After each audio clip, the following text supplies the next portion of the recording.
For you look silent. Yeah. Sorry, Devil Pastor. Yes, I know. Okay. Siyambingelela bazalwane egameni lika Jesu Kristu waseNazaretha. Sibonga uNkulunkulu kakhulu nangaleli thuba bafowethu indaweni zonke ezihlukahlukene asilamukele ngezandla zombili leli thuba kunina sibonge kakhulu. Ngibingelele bonke abantu ke abasibukelile eindaweni ezihlukahlukene wonke ama province ngokwahlukahlukana kwawo njalo njalo. Siyabonga kakhulu bafowethu, uNkulunkulu makanibusise makanigcine animise njalo. Siyeza ke eindaweni zenu ezihlukahlukene, siyeza lapho lento kaNkulunkulu bafowethu uNkulunkulu siyamkholwa ngamandla kakhulu ukuthi kukhulu asibekele khona kulonyaka. Ukunikhumbuza nje nangomhla ka31 kuyona lenyanga ephezulu uJanuary siyobe silapha ke eSoweto eMidlands thiwa isezone 6 esikoleni inside the school kunetende lingaphakathi kuthiwa Inkonjane Primary School. Siyobe silapho bafowethu, ngicela ukunimema nonke bafowethu eindaweni ezihlukahlukene ukuthi nanku umkhosi olaphana. uNkulunkulu semkholwa kakhulu. But before we start ke kuyinqubo yethu ke la, since this is a Christian platform, ngicela ukuthi ke sicele enkosini and then bese singena ke engxoxweni yethu esinayo lapha namhlanje. Baba siyakubonga, siyakudumisa uNkulunkulu wethu onamandla onke. Yes. Egameni lika Jesu Kristu waseNazaretha. Uphakeme kakhulu nomusa wakho uNkulunkulu yamangaza. Egameni lika Jesu Kristu waseNazaretha. uNkulunkulu wethu omuhle, uNkulunkulu wethu onamandla, ingqondo zethu, uNkulunkulu wethu onamandla, Baba wethu oyingcwele, siyathandaza njalo ukuba zihlale izwi lakho nezinhliziyo zethu uNkulunkulu wethu oyingcwele egameni lika Jesu Kristu waseNazaretha.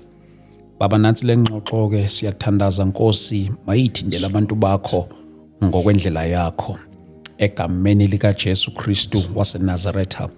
Yelula baba isandla sakho nakuloyana osibukele ekhaya onesimo esithile uNkulunkulu wethu oyingcwele. Sicela umusa ke kuwe Nkosi, uNkulunkulu wethu onamandla onke, nabo bonke abasibukele nabasilalele, uvule neindlebe zikamoya namehlo kamoya uNkulunkulu wethu oyingcwele egameni lika Jesu Kristu waseNazaretha.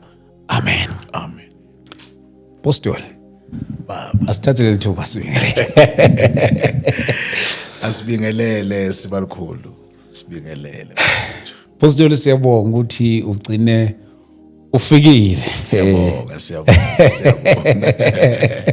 Ukuthi ufike lapha. Siyathokoza kakhulu Mpostoli. Kubonga mina mfowethu. Oh madoda. Kubonga mina kakhulu. Ngiyayithi ke mangikubona into ejwayele ukisho ukuthi kumanzi phansi kuvuleke phezulu. Manzi kuvuleke phezulu. Hayi Ngeke ngabe imanzi phansi kuvuleke phezulu. awusuka madoda. Yebo, yes. Mpostoli siyabonga kakhulu, sibonga kakhulu Mpostoli. Mhlawumbe nakulaba nabaqala ukubona uMpostoli ungasi introducer nje nakubani ngihleli noMpostoli mina ngizomintroducer kancane ke bese introducer kakhulu. Hleli noMpostoli uthi indaba esinayo lapha namhlanje osijoinile sokhuluma ngesinye isihloko ke si very powerful. Mhlawumbe uMpostoli ukunikeza leli thuba nje nawe just nje ukuyibingelela kubabukeli bethu lapha emakhaya. Asibingelele kubabukela emakhaya uMpostoli uNdaba lo weTabernacle of God Church of Foundations. Sipha eGoli kodwa kahle ngokudabuka sibuya eFriday. Ngokudabuka sibuya eFriday. Affiliate. Oh my God. So ke kubaqulusi. So lapha eGoli ke sikhona ngomsebenzi wenkosi eGatlewong la izinze khona ke. Oh my God. Siyabonga. Okahle kahle usuka le Suke eFriday. Suke emakhaya la eGoli safika nje ngomsebenzi wenkosi. Yeah. Ufika nini lapha eGoli Mpostoli? Ngifike ngo 2009 actually. So uqala kwami ukusebenza ngasebenza 2010. unyaka we-World Cup. Sijabulela ibhola. Uzoqala umsebenzi wenkosi. Ngizofika la. Uyibona indaba. Hey madoda, umpostoli siyabonga kakhulu umpostoli, kuhlezi kuyintokozo kakhulu umpostoli. Ku TikTok wami nje kulezi insuku I think last week belokhu ngibondla ngeintshumayelo zakho. Bayasho bathi hayi ngeke ungathi ubiza ibhubesi ke manje this time. So manje nje umpostoli just nokuyiconfirm nje nakubabuyeli bethu lapha siyobe silapha na eSoweto bafowethu eMidlands.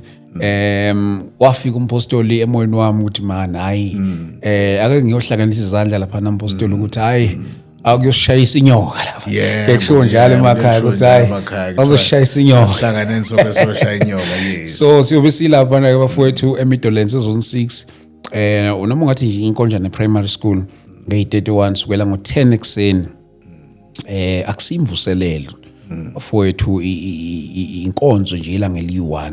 Ke ukuthi mangenza inkonzo umpostoli lapha kunabantu abajolile noma sobe ngangizwanga ngathi bayiphazamisa ngokumla kunenkonzo Soweto eDlamini yayi kwakumgqibelo ethi mayiphela masiphela ntambama bangibuza abanye bangifonela bathi hayi ikhona nenye ezongena ntambama so akusiyo imkonzo yeinsuku inkonzo yelanga eli1 bafowethu umgqibelo siyangena ngo10 ekseni siyophuma ntambama so it's one day service bafowethu.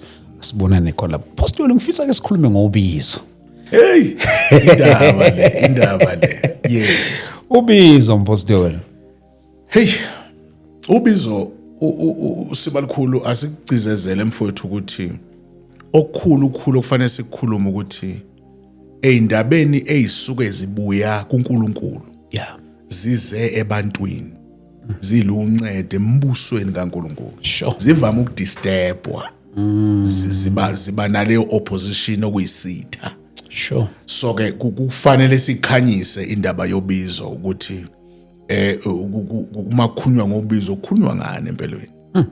Ukwenzela ukuthi singabi ne confusion ngoba njoba sengishilo ukuthi sitha siyayifaka into eyiconfusion emaqondana nento esuka ivela kuNkulunkulu. Futhi ke into evela kuNkulunkulu sibalikhulu angeke kuthiwa ayi-opposwa. Yeah. Futhi ngeke kuthiwa ilingwa ngoba sinendoda eyawiswa.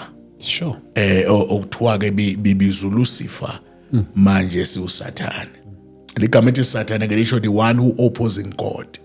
Everything ezoba nobuNkulunkulu sibona ngoSathane ukuthi ekaNkulunkulu ke le. Sure. Ngoba eyihlasela into kaNkulunkulu. Ngoba ayikwazi ukuvele nje into kaNkulunkulu isabala legijime usitha singanyakazi. Futhi sinyakaza sazi ukuthi sofeyile. Kodwa siyanyakaza sehlulwa ileli igama ukuthi yena vele usengomunye nje omelelene. So ubizo i-calling into esuka kuNkulunkulu ebiza umuntu. Yeah. Embizela umsebenzi ukuphakamisa umbuso wakhe. Sure. Yes. Sure. In fact ubizo nje kuba ukuthi uyabizwa wena futhi akekho umuntu owenza imizamo ethile kuba angena ohlelweni lobizo. Ngoba iyuhlelo olubuye ezulwini. Okay. Olusuke luze uNkulunkulu ecabangela abantu bakhe. Because yena ngokwakhe angeke asuke ezulwini azozenzela. Yebo. Kodwa ke uyayithatha umuntu ethuma umuntu ebantwini. Ukwenzela ukuba ke ayokwenza umsebenzi oveza yena uNkulunkulu ukuze abantu bakhe bathole ukuphumula noma bathole kuphumelela icebo lakhe ngabantu. Injalo nje. So ubizo nje luncike lapho. Okay. Akukho ukuthi sizothi ayi ngoba lo usesebenzele kakhulu la esontweni asimfaki ngaphansi kwababiziwe.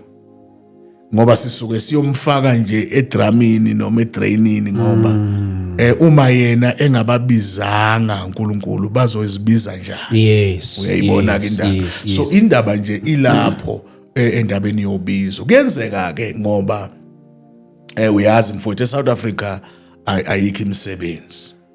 And then ke kuningi nje nendlala kuningi. So bese kuba nabantu abayifakayo lento yobizo. Bese ke kuba ngathi ke lapha endlini kaNkuluNkulu kunalawo yabona lezo zinkinga kanti zidalwa abantu uthola ukuthi umuntu uyabona ukuthi usibani ukwazi ukwenza ukuthi nathi we can do uyabona kanti lento iyifavor vele ezulwini akusinto ozikhethelayo hayi ngoba ngiyathanda ukwazi ukuzikhethela kungaba ukuthi nje unomthwalo then uyawuphusha kumthwalo bakhona abanye abaphusha umsebenzi kaNkuluNkulu ngokomthwalo ukuthi uyasibona isidingo uyabona so kuye kube ngcono ke lowo engena ngaphansi kwabantu ababiziweyo yes ephusha umsebenzi wokuthi laba ababiziwe bangastruggleish abe khona naye abe ingxenye yokusebenza kobiziweyo kubalula ke kanjalo mhlawumbe singenza isibonelo uyabona nje lapha kuphuma uIsrael yeah umuntu wayebizi ukhipha uIsrael Moses yeah so uAaron uselethwa ngoba uyayidinga isupport uMoses then kuyalethwa futhi uzubukeke uAaron uyohlangabeza uMoses obiziwe and then ke usethatha wenze ezinye zezinto ezithunywa ngobiziwe hayi ukuthi uNkulunkulu wayekhuluma adlula uMoses akhulume noAaron bekuba uMoses oba uNkulunkulu kuAaron ngoba uyena uMoses obiziwe so ke kuyenzeka ke sometimes uthola ukuthi umuntu obizwayo njenga uMoses nje ubizwa uMoses unamalimi yebo makakhuluma uyalindwa uyabona but kodwa kufanele umbekezelele because akho umuntu ofana amqedelele ngoba uNkulunkulu umbize embone ukuthi unamalimi uthi unjani yes so lo muntu kube kunyakaza imvelo ke mayethe nje kuyahanjwa ebusuku nefuna unyakaze as much as noma ngabe ebuthaka lapha ekukhulumeni kodwa ngoba ubizo likhombe yena imvelo yamhlonipha so ke injalo nje mhlawumbe impostoli before sizongena ke sizingena deep kuyona ngiyathanda impostoli ukuthi mhlawumbe ke ngikubuyisele emuva kancane okay sikubona sesikubona lapha na inkundleni zokuxhumana nabanye mhlawumbe abangazi bakubona eduzane ushumayela ivangeli yes mhlawumbe impostoli ekulamukeleni kwakhe ivangeli yes ulamukela kubani kwenzakala yes sibalukhulu ngiyawuthanda umbuzo wakho ngoba abantu abaningi mabe sibona kwi-media okanye besibona sesifike endaweni zangakubo yes wena ufakazi kokunye yes uyazi ukuthi mina ubizo lungifice ngisesikoleni eMangosuthu yeah eMlazi so la ngifica khona ubizo mali ungifica khona ubizo kwafana ukuthi ngilamukele noma ke kwayikuyinto engangigoloza mina ngangigoloza ke ngoba ngangibuka isimo sokuthi lo mama ongizalayo usikhulise zima so ke kufanele ngiphushe ukuba ngibe unjiniyela ngikwazi ukubuka ezinye zezidingo ezehluleke bazenze umzali wami ongibaba ongilethe so ngoba esingaseke emhlabeni sengisele nalo mama so kufanele ngiphusheke and ke ivangeli uyena obeliphethe ekhaya mina ivangeli bengingalazi alibona kuye madoda kwase kuthi ngomunye unyaka sibalukhulu ngisuke kwelakithi kwaCeza cause mina ngikhulele kwaCeza okay yeah kwaCeza emahlabathini okay kwaZulu so ke indlela besikhula ngayo uyazi ke masakhula sikhule sizingane sithatha ezinye izindlela zokungcola uyabona ke ngibaleke ke kwaCeza ngibalekela amasosha okay ngiyocasha eFried kanti fortunately uma wami uqeda kusithengela umuzi edolobheni okay ngifika vele mina ngifika ngizogada umuzi kanti ngiyabaleka vele ngale ngibalekela amasosha okay uma ngifika lapha ya ngaya eBhekuzulu njengoyofuna abahlobo bami okwangabangani bami ke sazana ke ngemkhuba yobumnyama then mangifika lapha ngafika kunetende elali lapha ya lika NJ Sithole wow NJ Sithole ngafika ke mina ku 3 days ukuvala kwemvuselelo uya ngoba kwaku 3 days ukuvala kwemvuselelo.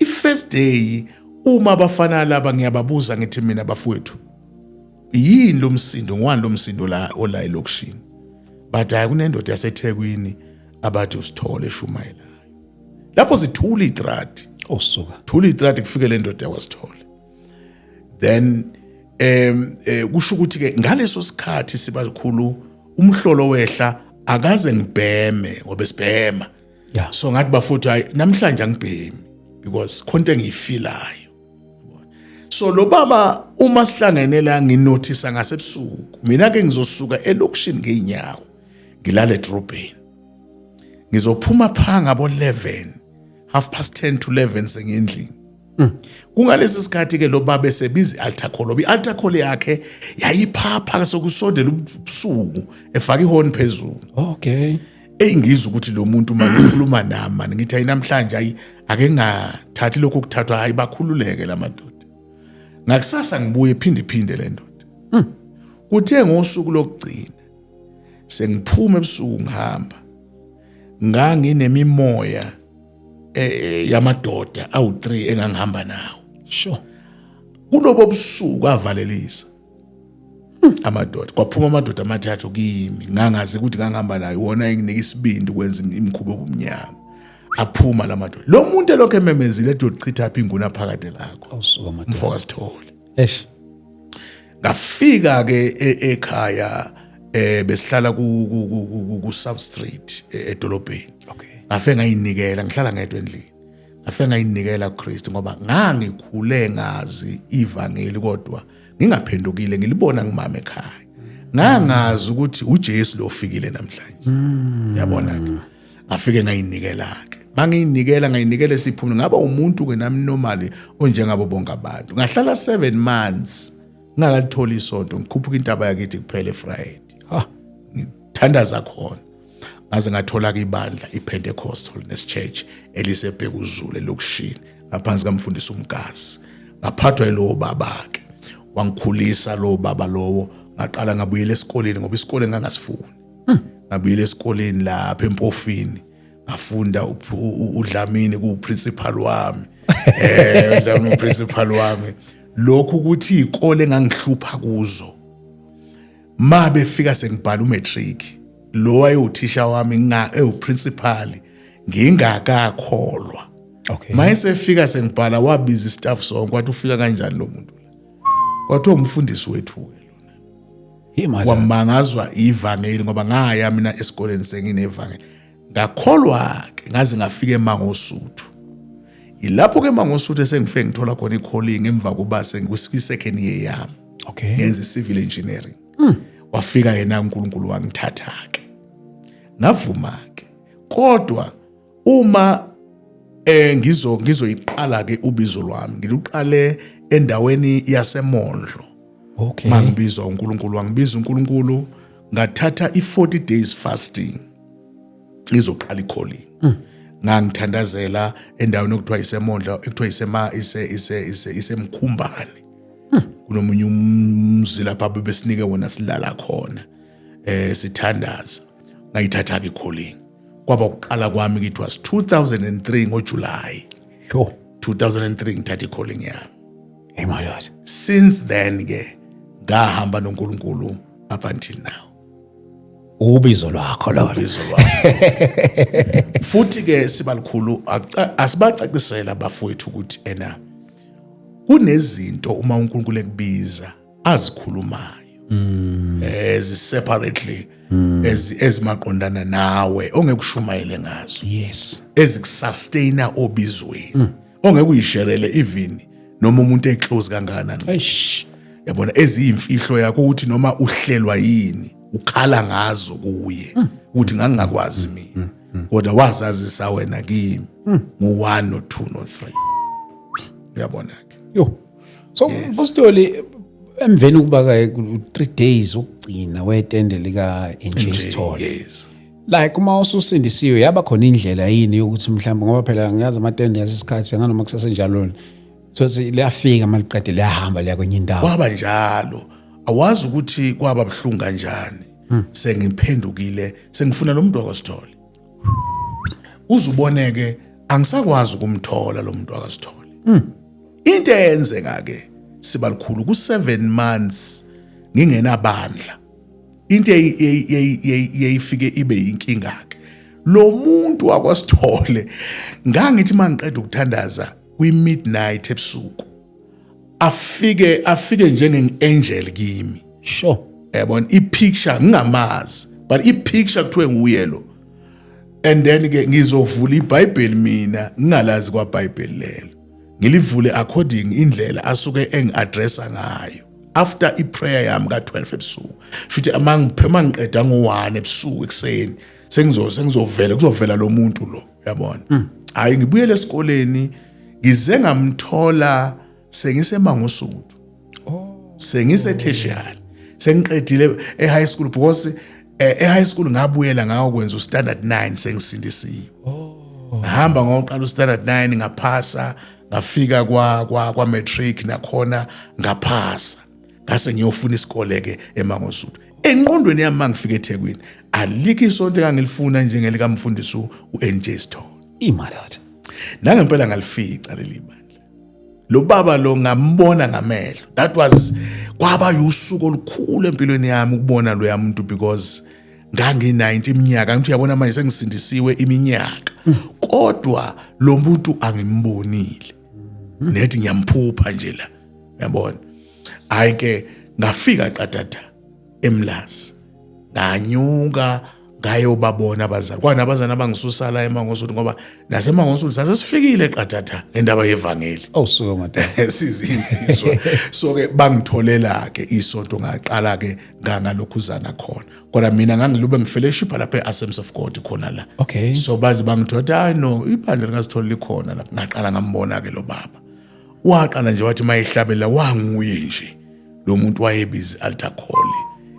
yabona lapho ngicabanga ukuthi ngakhala the whole night ngimangazwa ukuthi ngize ngiyibone le ndoda yabona ke well ke ngayibona yangikhulekela kwaba kanjalo kwaba kuhamba kwami ke bhuti yafika ke calling kuthe noma sengiyithola i-calling wangikhulekela lo mzalwane kodwa sengise Pentecost ePentecost ke kwakuvele kuyibandla aye ne-impact kulo yes kwakuyibandla ne-impact kulo kakhulu yabona lapha eBhekuzulu so ke wadlula eBhekuzulu ke sasala ke sababaningi ke nomfundisi umenyuka saphenduka kuye sasala khona lapha ya eBhekuzulu so ke sakhula ke kanjalo sesikhuliswa ke iPentecost ke mina sengikhuliswa iPentecost Holiness Church so up until ngize ngiphumela inkosi ngaphumela khona abafundisi bangibeka izandla ngaphuma ke ngayoqala endaweni yaseMondlo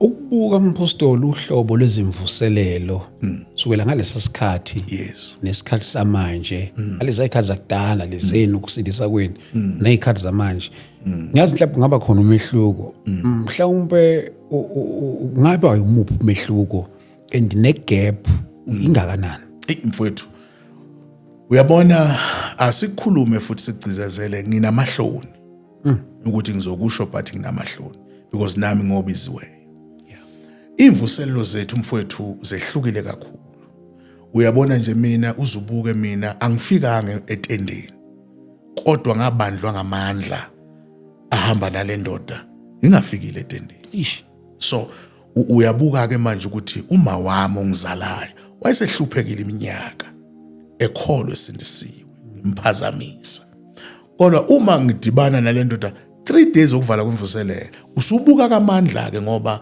uma usuwenza iresearch ubuka sengisindisiwe sengikhulile lapha eBhekuzulu iyona mvuselelo ayikazi bekhona enye emva kwaleyo sure eyaba namandla njengaleya njengoba ngikutshela ukuthi abantu lo yababa abanye bebemcriticize abanye bemzonda kodwa bebephetha khona etendeni bebengahlali bengafiki kunomunye umama nje oyisihlobo sethu owayengamfuni nakumuzwa ehlala edrobheni azadoje umyeni wakhe amdojela ukuthi uyakhona lapha etendeni kulo baba amkhulumayo kodwa ayekhona ngendlela lo yababa obenamandla ngakhona so ke ngicabanga ukuthi lezo imvuselelo lezo ziye zahamba zancipha mani mfowethu kodwa umonakalo akuwona ukuthi angeke uNkulunkulu aziphinde azenze. Yebo. Mhlawumbe yilento ubizo lwethu alisanciki manje emthandazweni. Madoda. Alisanciki kumoya ongcwele. Alisancike kungcweleni. Uma kumiswa imvuselelo sekunenye iattitude ukuthi noma laphana ngizokwazi ukwenza u200,000. Yashintshwa kancane yayi soul winning kodwa kwashintshwa imandate. Yabona? Kanti labantu laba as much as imali bebeyifuna ubusubona isidingo sayo ukuthi ifunelwane. Beyizwa into le. So njengamanje ngicabanga ukuthi kuye kwangena mfowethu imali kakhulu. Imali yangena sayifaka engqondweni kakhulu kwedlula imphefumulo. Yabona ke. So ke ushintsho lwabalapho man lezi imvuselelo za dropha kangakuthi nje namanje abekho abantu abafuna ukuphumela obala ngeimvuselelo. Sure. Because nakhona besabelani ifinance nabanayo ke imali bayasaba ukuphumela ngaphandle baphinde kule generation basho bathi uJesu saphilisa. So bayesaba ke. So le nto mina nesibindiki. Yabona so sishoda njengabantu abanjalo abanaleyo calling ye-soul winning ngoba nakhona lapho ububona ukuthi lo muntu umfowethu makabizi altar call bekudabuka ibindi kuwe ngaphakathi. Sure. Ebizi altar call ube ngathi uyakubona. Yabona so ngibuka ke mina ukuthi ke siba likhulu kwehle imali inciphisa amandla evangeli. Uyabona ke angiblame imali angithi ayibalulekile kodwa isithema sesibeki baphambili kwedlula uNkulunkulu ngoba phela uma uNkulunkulu ekubizile uyena owazi ukuthi uzohamba kanjani. Uyena owaziyo futhi ukuthi uzophumela kanjani. Mhlawumbe ukufaka nje lento kancane siba likhulu uma mina ngizofika eGoli Apostoli. Angifika ngeGoli kunomuntu ongihostile. Sure. Ngifike eGoli mina ngingazi ngitshelwe nje ngisentabeni yakithi eFriday ukuthi ngiyofikele eAlexander ngingayazi kwaleyo Alex. Kodwa ngafike eAlexander. Kwakusuka abantu eTsutsumane ubaba uSithole wayeqeda xoshwe Alex. Ngamfonela eCape Town. Wangitshela ukuthi ngiyakuthandazela manje kodwa ngiyamangala ngoba lapha mina bangichithile. Ngalimisa itende engangilithathe eFaith Mission kumfundisi uDlokovu eFaith Mission eFriday kuyitende leJudea Harvest. Ngafika ngale Alexander ngamisa imvuselelo yami abantu babethathelwa amafoni from Tsusumane kodwa baphinde babuye. Singena lutho size singaphethe ngisho indawo kulala sibanga udla namagundwane eAlexander. Uma sifike eGoli nakona sifika kungekho umuntu osihostile ngenxa yephimbo likaNkulunkulu thathe siye la Alex kodwa masisuke Alex nginithume kahle wonke kwenzeke indlela ke safike kahle wonke. Ngizama ukuveza ukuthi i-calling uma uNkulunkulu ekubizile unendlela futhi yokuthi uzophila kanjani, unendlela futhi yokuthi uzohamba kanjani, unendlela futhi yokuthi uzobathola kanjani ama-destiny helpers. Akufuneki uze kuthiwe angicreate something so that ngizokwazi ukuthi ngihambise lo bizo ngoba lento yasezulwini ayihambi ngekhikhi lomuntu ihamba ngalizwi. Uyabona? So i-mistake namandla okuwehla kwalezi imvuselelo isoko lesiseke lapho baba isoko liselapho bese kuba ukuthi ke nathi nje ke singabefundisi ababiziwe siyazigulela nje ke. Uyabona ngemkhuhlane yethu ezizinhlobonhlobo kodwa amandla ke evangeli ke bese ngathi aya drop ke special futhi le soul winning because i-soul winning buti isilahlekele kakhulu. Madoda. Abantu abaningi nabenza izinto ngokwama conference system. Nje uma ubona umuntu namanje nawuphakeme uzobona ukuthi lo muntu ubukhali kwi-conference system. But abantu abanjengo NJ Sithole abantu abebebiza imphefumulo soul winners ekuzima manje ukubathola nakhona ukuthi abekho. Maybe njoba ngisho ukuthi iyona lento yemali ingenile phakathi kwethu yayisithunzi sokuphazamisa ilight kaJesu eze ebantwini. Mhlambe ke ukuyixhuma lento do you think ke iluthinte kanjani ubizo labaningi indaba yemali ke? Uyabona imali mfowethu asikhulume sibalikhulu ngokwezwi. Okay. Izwi lithi money is an answer. Yes. Imali iyimpendulo. Yeah. Kusho ukuthi uNkulunkulu wayinciphisa amandla ukuthi ingakwazi ukucontrol umhlaba imali. Kugcine control izwi lakhe. Sure. Ngoba ukuba kashonga ukuthi imali iyanswer. Mfowethu uyakubona kubantu abangakholwa. Kukhona abantu abanikela ngeingane zabo. Khona abantu abanikela ngemindeni yabo so that babe nemali. Nabantu abacebile la ngaphandle. Ish. Ngenxa yokuthi banikele ngegazi legazi labo ukuze babe nemali. Kubona imali number 1. Kanti ngokwezwi imali inciphiswa amandla makuthiwa money is an answer. Kusho ukuthi iqala ukunyakaza makunombuzo. Sure. Because malithi iBhayibheli imali i-answer kusho ukuthi kufanele ingene makunombuzo. Makungenambuzo ayidingeki imali. So ngokomthetho angazi noma ngizozwakala kahle kodwa ngiyikhuluma lento emandleni okuqonda kwami. Yeah. Angibazi abanye bangangiqonda kanjani. Kodwa uma uNkulunkulu ebiza umuntu usuke kukhona nezindlela azosebenza ngazo ngaye. Okay. Ukuba angangeni kwi-trap yokuthi imali izibe i-trap kuye yokuthi ashintshe focus. Inamandla yona, yes. Kodwa ngokwezwi inciphisiwe. Idinga kuphela kube nombuzo. Yep. Bese izongena ke ithi ingene lapho uthi isound ngizoyithatha phi isound. Bese ingena imali ithi hayi imali engaka isound idinga imali engaka. Uma ungazi ukuthi uzoyithatha phi itende bese ingena imali ukuthi hayi ngikhona mina ezimali uba ngiyothenga itende. So ifuna njalo ingena lapho kunemibuzo khona. Yaqedwa amandla ke uNkulunkulu. Kodwa kubantu abangamazi uNkulunkulu nabangakholwa inamandla ke kubo. Kodwa kithina esikholwayo uyakwazi ukugijima ngevangeli ufavor uNkulunkulu. Ungenawo amamiliyoni but ugijime uwawina ama souls without money. Bakuthola endleleni abanemali. Sure. Belethwa uNkulunkulu njengo-Aaron ehlangabeza uMoses. Imadoda. Yabona uMoses akakaze afonele uAaron usengeza. Kodwa uNkulunkulu ngokwakhe Sure. wakhipha uAaron. Wathi ngoba ukude ekukhulumeni gijima uhlangabeza umneweni uyangena manje yibhude. Isingena le ndoda ibuya. Isibuya ngokobizo. Izokhipha abantu. Isithunywa uNkulunkulu ke yazama yona ukuzenzela ngokwayo. Kwasho ukuthi ayikathunywa. Yathi misibuya ke sithunywa ke amanzi ke aphenduka igazi. Umhlabathi wakhipha omiyane. Sithunyiwe ke manje. Kodwa ngesikhathi yazama yaphuma yabaleke saba ukujeziswa uFaro. Kodwa misibuya isithunyiwe ngoba lento ye calling uyabizwa uthunywe uNkulunkulu. Kube nezinto ayikhuluma kuwe. Yabona nje lo muntu wakwasithole khona izinto ezayikhulunywe kuye.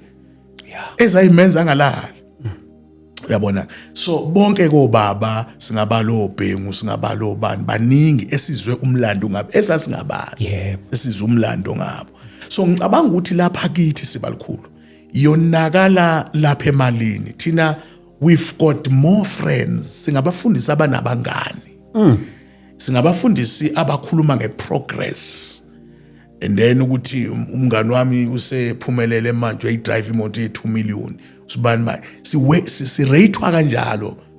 That is why ngamandla ke real gospel lele silishumayelayo ya drop back. Ya drop back. Nakhona uthola ukuthi njoba ngisho nje ukuthi we've got friends. Omunye uzokutshela ukuthi hayi ndoda ungazama kanje so that uphume kanje. Izinto lezo ezingenzeki umuntu uma embiza uNkulunkulu umbiza yedwa akambizi nabangani. Kube nezinto ayifaka kuye nazikhuluma kuye. Bese umuntu egijima kwijeni yakhe ke yobizo lwakhe. Aphakamisa umbuso kaNkulunkulu. Injalo nje baba.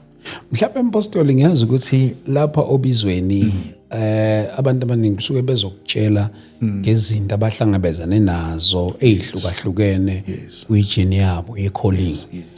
Omunye uzokutshela ukuthi izimpi zami angeke zifane nezimpi zakho. Mhlambe kwezinye zezimpi zakho mpostoli ngenzela ukuthi kusizakale nomunye umuntu olapha ekhaya osibukelayo othintwa inkosi njengamanje ibhizi yamqhweba kodwa manje engazi ukuthi khona ezinye izinto asazohlangabezana nazo. Mhlambe kwezinye zezimpi uNkulunkulu aye wakunqobisa zona mhlambe ezinye zazo abanye ngangakhuluma nomunye umpostoli wathi kwezinye izimpi zobizo abanye ababuyi. It's true. Abanye bayabuya. It's true. Mhlambe kwezakhe izimpi mpostoli if you were to heal mhlambe umuntu osibukela lapha ekhaya yes asikhulume sibalikhulu sicizezele okokuqala kufanele sikwazi njengoba sibiziwe sizohlaselwa. Sure. Izimpi zethu azizukufana ke. Lo mfundisi wayekutshela lokho ukuthi izimpi zomunye ayifani uqinisile. Bheka abafana abathathu abawu4 bengene eBabylon. Mabengene eBabylon abathathu bayisithandweni somlilo.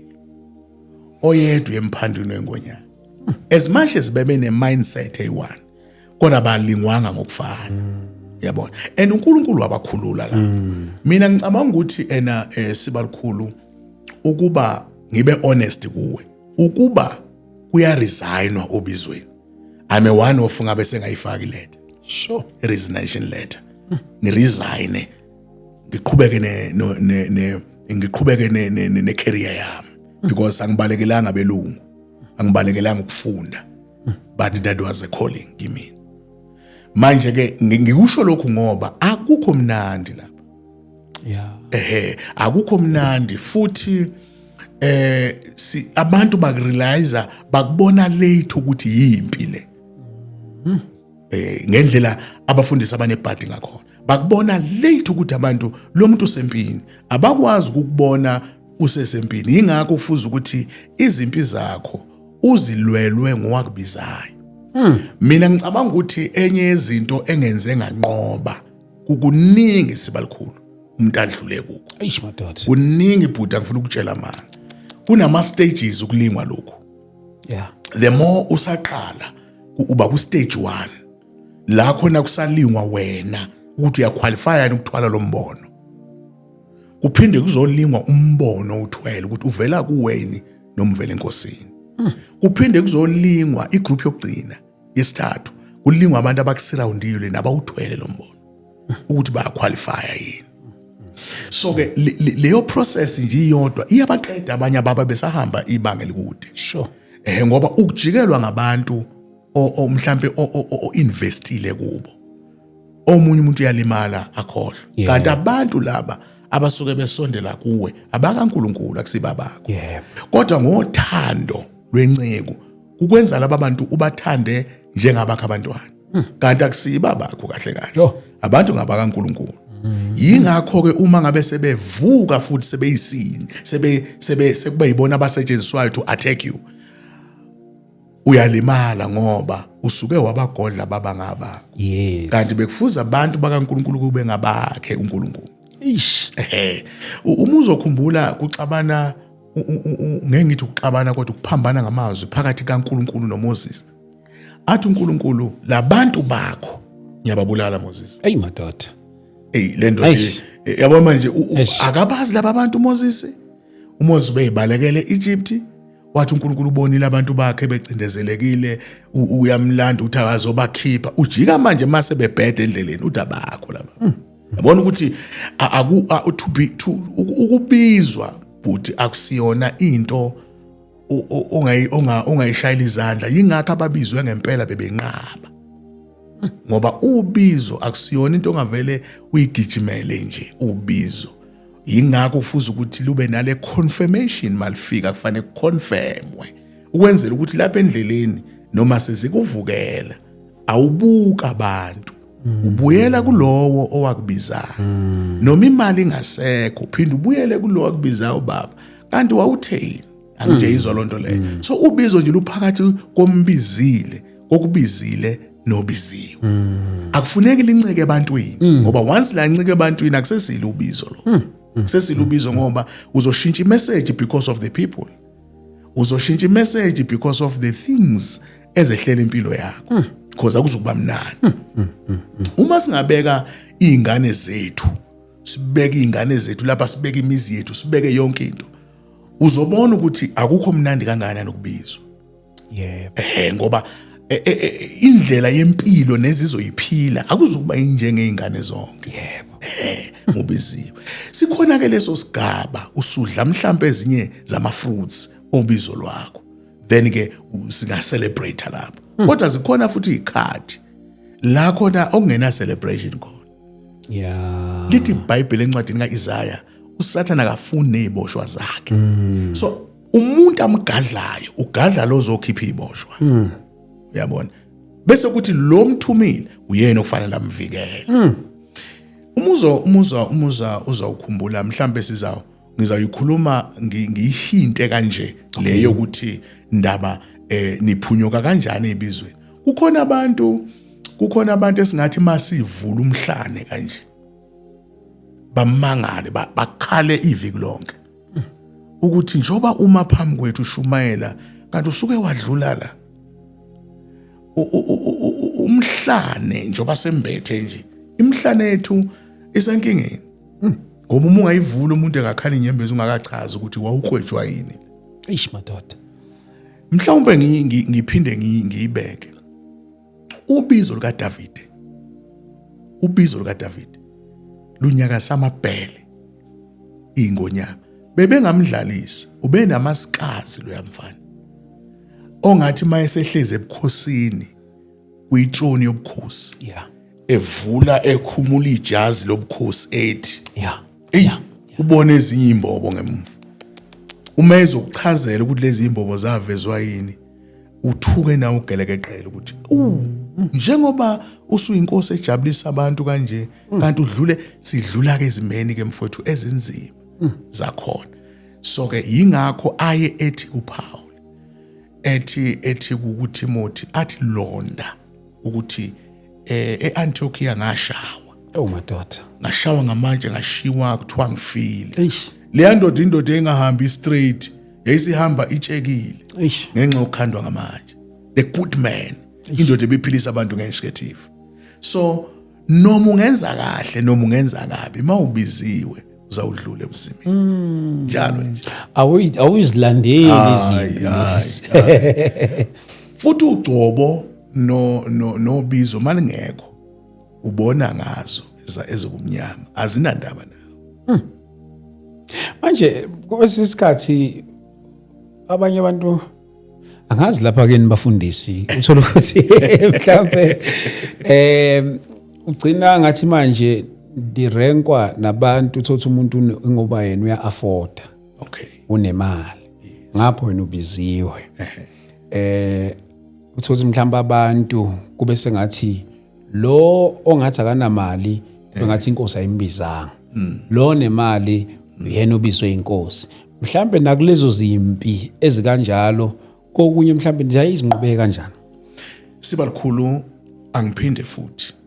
Isizukulwane esibizwe kuso thina asifane nezizukulwane ababizwa kuso babubheki. Ngoba iBhayibheli malithi uDavide walikhonza icebo esizukulwaneni sakhe walala. Kusho ukuthi wayengadingi enye igeneration David.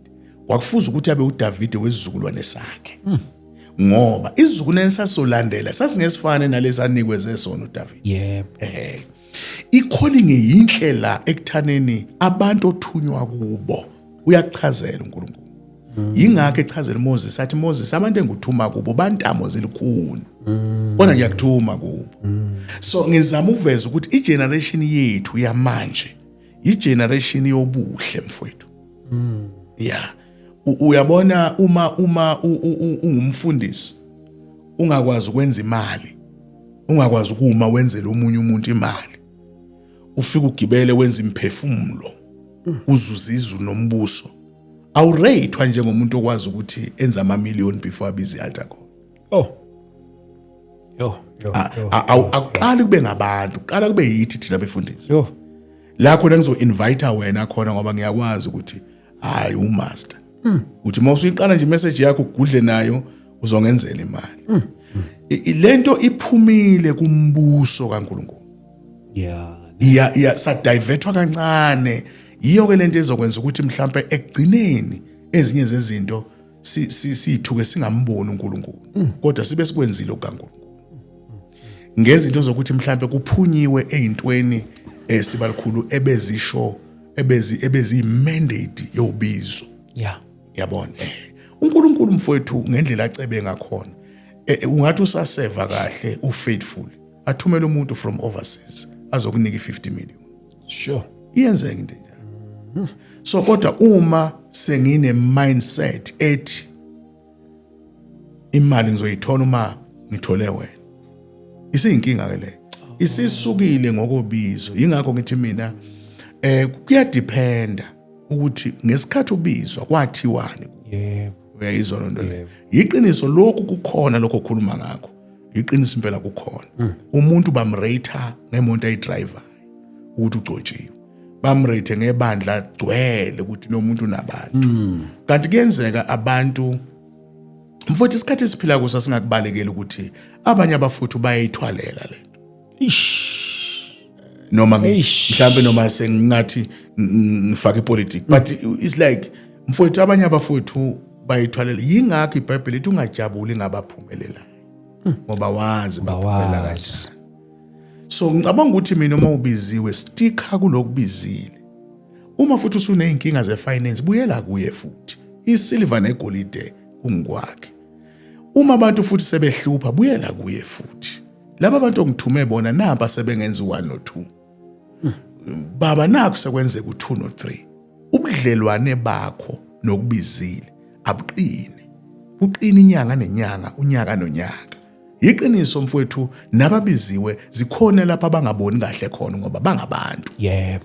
Akhona ama challenge aba end uphisa benze amaphutha. Kodwa lokho futhi akusho ukuthi awukwazi ukubuyela kokubizile. Uthi akwenzekanga kahle. Yabona ngoba usuku usaphila. uNkulunkulu akamsubstitute umuntu esaphila afaka umunye esikhundleni sakhe. Fanele ukuthi ayiphusha azayiphethe indima yobizo lwakhe. Umention enye into lapho umpostoli wathi Yes. kube kuya ngawo kube kuthiwa kuyaresigna ngabe kudala wayaresigna lapho ubizweni. It's true. Mhlawumbe umunye umuntu angaba nombuzo lapho ukuthi yini le mhlawumbe engathi ufisa sengathi ngabe kudala waresigna ngenxa yayo. Izimpi Sakhona. izimpi baba. Izimpi. Mhlawumbe mawubuka ku Facebook sesiswenkile sibahle. Sestrend. Ungacisha uyithanda into yethu. Kodwa uma singakuvulela umhlane sigumulele isuthu enhle sithi buka ngonyaka othile kwake kwenzeka u1 kodwa inkosi yangilobuza angeke kube nomuntu ovelayo eyiqoka nje leyo nto. Ngicabanga ukuthi ila kufike kube khona nenkingi impela ke into eyenza ukuthi nobani yabona ubizo futhi ke futhi asikhulume futhi sigcizezela ukuthi akusizona izimpi zodwa ezingenza uresign. Ubuningi babantu kusho ubuningi bemimoya efuna wena. Sure. And that's powerful. Ngizwaphinda namanga.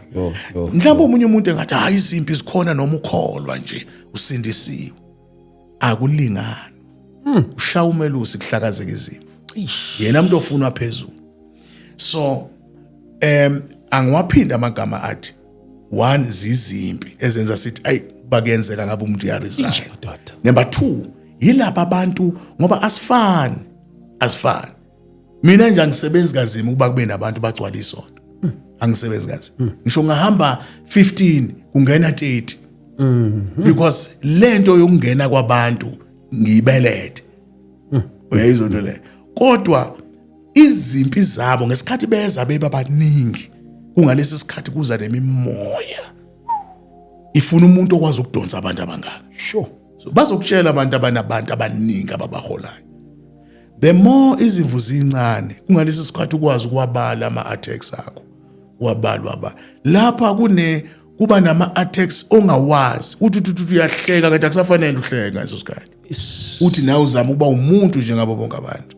Kucaca ukuthi wena kufuneka kwenzeke because of laba bantu abasemva kwakho uSathane uyabafuna manje umuntu obavikele uwe uyabona nanokuthi ke mfowethu ke lapha kuyicalling asifani yebo khona abantu abayilalelayo nje umuntu angayilalela mhlawumbe nomndeni wakhe athandaze ngo-80 makuphela ama-soapy ayilalelayo zaphinda athandaze emayivuka thina njengami nje mina selokungenza umthandazo wa midnight since ngingakabizwa until now so uyabuka manje ukuthi ngizoba i-threat vele ngizoba omunye wabantu odisturba umbuso yabona because uma asizukufana asizukulingana ke ngama attacks uzothi uyavuka wona uthi uyajabula njengabo bonke abantu kucaca ukuthi kade umphazamisile inkosi esigodle ebusuku ayizwa ke indaba so ke abefundisi ke njengoba ngisho ukuthi izimpi ziya ngendlela netask ebekwe kuwe ukuthi ingakanani nama level ke asenhlizweni kaNkulunkulu angisho mina ama levels emehlweni abantu ikhona lento yokuthi uratewe down emehlweni abantu ngoba mhlawumbe ungenabandla elikhulu mhlawumbe ungenamonto ungenamuzi omkhulu yeyizonto le kanti awulingani nalo ohamba ngeenyawo nohlushwa zimonto ubusuku nemini ngoba yena enhlizweni kaNkulunkulu mhlawumbe ku top 5 madoda mhlawumbe lo enimrater as uphakeme mhlawumbe ku top 100 ngokwenhliziyo ngathi angithi ingceke uzirate enhlizweni kaNkulunkulu awuzirate ngezinto eziphysical yingakho zingeze ukufana mhla ifike ezulwini ngoba ezulwini zobe singarate ngezinto ezimaterial so besirate ukuthi yinja le ayilali le yanto izila ukudla le yanto ithandazela umhlambi kaNkulunkulu so uSathane ke bese ifuna ke uyabona okunye ke kuvunywa uNkulunkulu ngoba ama levels ngesikhathi ungena ujula obizweni lakho na kuyicalling yakho kunezimpi ezipromoter ukuthi wena uyaqualifya kuleli office mhlawumbe njenge-apostolic ngabala izinto ezincane abapostoli uma umpostoli kufanele udlule ehlazweni ukuze uqualify to be apostle fanele udlule ehlazweni fanele kube nezinto engathi ziyakuhlaza so that uzokwazi ukuba qualify abapostoli babeke bagunyulwe bashawe phambi komphakathi ade bewushumayela behlaziswa but ngakusasa baphinde babuyele emphakathini bathi ningasikhipi nisikhiphe ekhonini sikhipheni phambi komphakathi ebenisihlazisa ku so ezinye zezimpi lezo ozibonayo ukuthi awukwazi ukudevelopa kuzo zilethwa ioffice okulo ngokubizo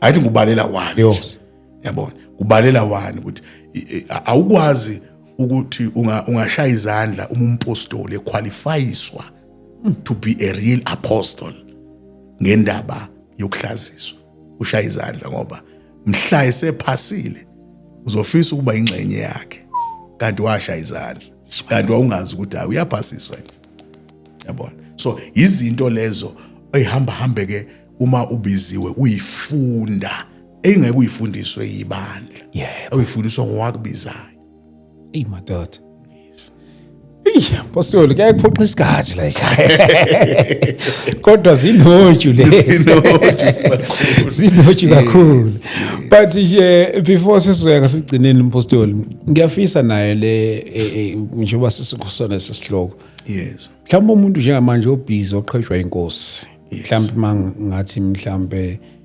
omqinise nje nokumprepare nangezinye izinto ukuthi hayi akuzuba nje ngokucabanga kwakho kuphela kukhona nokunye kuyokwehlela ongazange uzukucabanga mhlawumbe nokumprepare nanokumqinisa omunye mhlawumbe usevele sephakathi kulona ubizo sibalukhulu asiqondise kubafowethu uNkulunkulu ababizile manje nasazobabiza ngoba uNkulunkulu igeneration uyayibizela abantu bayo asikucizezele bafowethu ukuthi kukhona iside esingasho thina babiziwe ukuthi likhona la obizweni iside lezimpi sivama ukuveza iside lobuhle where sishayelwe imali ngo Thanksgiving sinikezwe imonto sithola izinto eziningi ezinhle ezisiduduza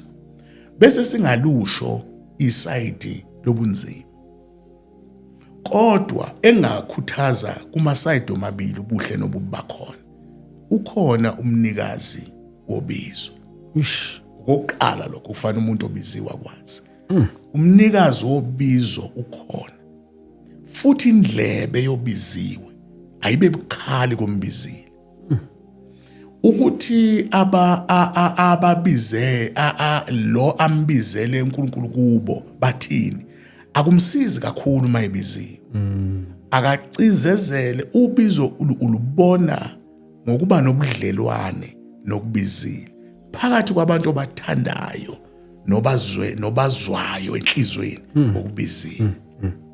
Okubizile-ke akakubizi asha amagama njengobundaba amtshela. Yebo. Kunamagama azothi mayekubiza uNkulunkulu awakhulume kuwe angeke awaphinde kimi.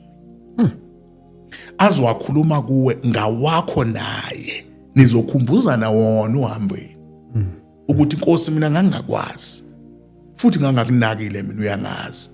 Kodwa into engenze ngakunaka wazinakisa wena mina. Wayitholela wena mina. Wathi mawuqeda ukuyitholela wena mina wawusukhuluma amagama athi. So yingakho kobiziwe ongabiziwa ngayifake into yobizo. Ngoba into yasezulwini operate ezulwini, ivulwe ezulwini, ivalwe ezulwini. Angeke kube nomuntu emhlabeni ongacontrol into econtrol ezulwini. So if uNkulunkulu engakubizanga akangakubizi. Iba nomthwalo and serve under abantu ababiziweyo. Uma ubiziwe sticka kokubizile no matter udibana nezimpi engakanani. Obiziwe njengomhlanga. Umhlanga mawuhlaselwa ikhukhula ngathi kuyaphela. Kodwa makuphela ikhukhula uphinde ume futhi. Obiziwe lo. Obiziwe angeke namhlanje umncwabe uthi kuphelile ngayo obiziwe. Ngoba ngesikhathi umncwaba la uvuka lapha ngaphambili. Obiziwe. Obiziwe ngesikhathi ehlanganisela kuthiwa usibani uphelile ngaye. Kungalesi sikhathi ubizo lithi siyaqala ke thina. Baningi abantu eBhayibhelini ababizwa akwangagcina ngoSathane kwagcina wababizayo. So ibalulekile leyo nto ukuthi manje uyitholile i-calling ngempela wabizwa ngempela akube namazwi akubusayo ukuthi wathini wakubizayo. Yeah. Wathi mayikuthuma wathini because yilezo zinto zaziwa uwe noma thina ungasitshelanga. Futhi ke ngeke uhlukanise obiziwe nevision. Engalahlekelwa umuzi, alahlekelwe izimonto, alahlekelwe ngama-million. Kodwa uma isasele nombono awubukayo ngoba obiziwe ubuka umbono. Uma esasele nombono lo muntu akasezukulala phansi. Awukwazi ukuhlukanisa obiziwe nombono. Bashadile nombono. So uma umbono usaphila noma ezinye izinto zingafa. Kodwa umbono uma usaphila lo muntu usengavuka futhi. So izinto lezo kufuza umuntu obiziwe azibambe. Noma ngabe ubizwa namhlanje noma ngabe ubizwa kusasa, qikekela ukuthi kukhona okukhulunyiwe kuwe. Muzwe ekhuluma. Futhi awukwazi ukubizwa ungakazi ube nobudlelwane nomoya engcwele. Ngoba uNkulunkulu uzosebenzisa umoya engcwele ukukhuluma nawe. Awukwazi futhi ukubizwa ungena local church. Ngoba kufanele usuke somewhere. Uye somewhere. Kufanele ube ne local church, ube nabafundisi abakuphethe, ube nabazalwane ababekukhulisa bekufundisa. Then ke calling mayifike. Ifika ke leyo calling ipure. Izokwazi ukuqhubha ke endleleni. Asingabizwa emakhoneni. Pastor, sibonge kakhulu Pastor. Thank you so much. Pastor, siyabonga kakhulu uNkulunkulu ngawe ngalesi sihloko. Oh, what a powerful topic. Siyabonga manje Pastor kakhulu ukuthi uselaphe ngazo lesi sihloko lesi kunamathuna ngenxa yalento. Kakhulu. Siyabonga kakhulu uNkulunkulu Pastor. Nangithi tiwana Pastor mhlawumbe nakuyiconfirmela nje nawe ukuthi yokukhona nje Pastor ukuthi yini abantu abangayilindela lapha. Yes. Abantu baseZola eZola Mndeni eZola Dobsonville kuya ko Declan ko Protea Clan kwehle kuya ko lokhuzana ko zonke lezi indawo mabaphelele eDobsonville. Wow. Lapha yana esikoleni and then ke bazobona ngikhona nami khona.